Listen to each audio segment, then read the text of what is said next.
வணக்கம். எப்படி இருக்கீங்க எல்லாரும்? இதுக்கு முன்னாடி ஒரு வீடியோ போட்டிருப்பேன். இதுக்கு முன்னாடி ஒரு வீடியோ போட்டிருப்பேன். இந்த வேலை வெங்காயம் வைக்க போகிறேன் அப்படின்ற மாதிரி. பார்த்தீங்கன்னா வெங்காயம் வச்சுட்டேன்.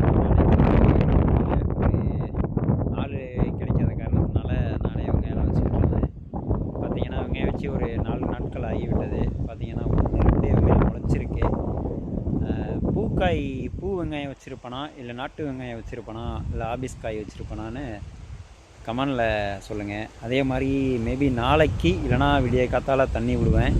அப்போ வீடியோ எடுத்து போடுறேன். அப்புறம் இப்போ என்ன போகிறேன்னு பார்த்தீங்கன்னா, சோளக்காடு வந்து அப்படியே காஞ்சிட்ருக்கு. அதனால் சோளக்காட்டுக்கு தண்ணி விடுறதுக்காக இங்கிட்ட வாய்க்கால்லாம் பில்லாக இருக்குதா, இங்கே பார்த்தீங்கன்னா வாய்க்கால் சீவிட்டுருக்கேன். அதுதான் வேலை இருக்கு. ஓகே. அப்புறமா வெங்காயம் வந்து ஒரு எப்படி சொல்கிறது, ஒரு 7,000 ரூபாய்க்கு வெங்காயம் வாங்கியிருக்கேன். கடை ஓட்டுறதுக்கு ஒரு 1000 ரூபா கொடுத்துருக்கேன்.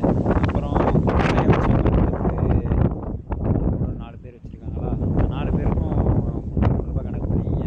1200 எண்ணெய் இல்லாமல் இப்படியெல்லாம் பண்ணியிருக்கேன். கடைசியாக ஒரு நாளைக்கு எவ்வளோ வரவு செலவுன்றத அப்பப்போ சொல்கிறேன். அப்புறம் மருந்து அடித்தது ஒரு 1000 ரூபா, அந்த புல் அதிகமாக முளைக்காமல் இருக்கிறதுக்கு. இயற்கையான முறையில் விவசாயம் பண்ணணும்னு ஆசை, ஆனால் விவசாயம் இயற்கையான முறையில் பண்ண முடியாது இந்த காலகட்டத்தில். அப்பப்போ அப்படி